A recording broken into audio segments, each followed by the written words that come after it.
have two more sentences that I'm going to use to show you how to correctly attribute and punctuate quotation marks.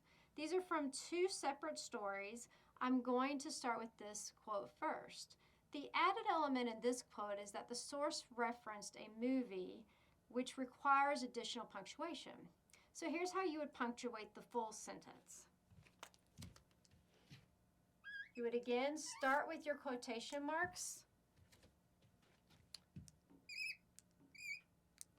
You need to have the comma again inside the quotation marks. And before I move on, Back to the Future is the name of the movie she referenced.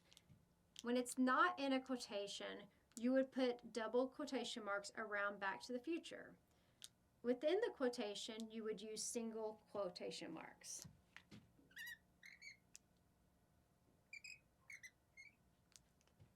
Then, after Sadie Sink's name, there's more information about her role in Stranger Things. So again, you would put a comma between her name and the identification information.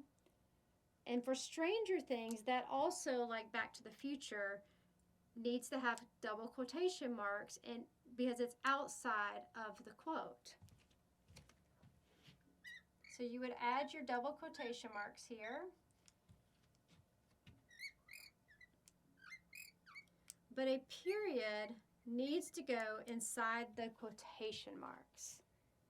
So that is how you would correctly punctuate this quote. Now, if you had attributed her a little bit differently and said actress Sadie Sink, you could say actress Sadie Sink said.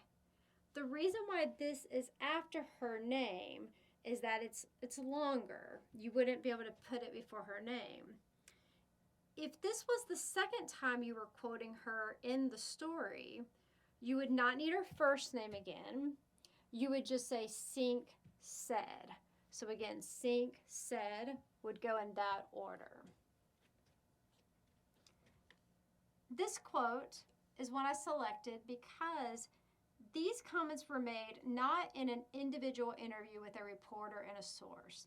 They were made during a news conference. If you have material from a news conference, from a news release, from social media, from a statement, you do need to include that it came from that type of source compared to, in this quote, when it's from an individual interview. So in this quote again, for punctuation, quotation marks at the start, quotation marks at the end of the quote, and then the comma within the quotation marks, and then you just need the period after news conference. You don't need to do the comma after said in this way. You can just use it without the comma. Also note that governor is abbreviated. That's because in AP style, it's abbreviated GOV period. Again, if this was the second quote by the governor, you could just say Abbott said, and that would be the correct punctuation and attribution of the quote. I hope this has helped you have a better understanding of correct attribution and punctuation of quotations. As always, your professors and myself are happy to help you.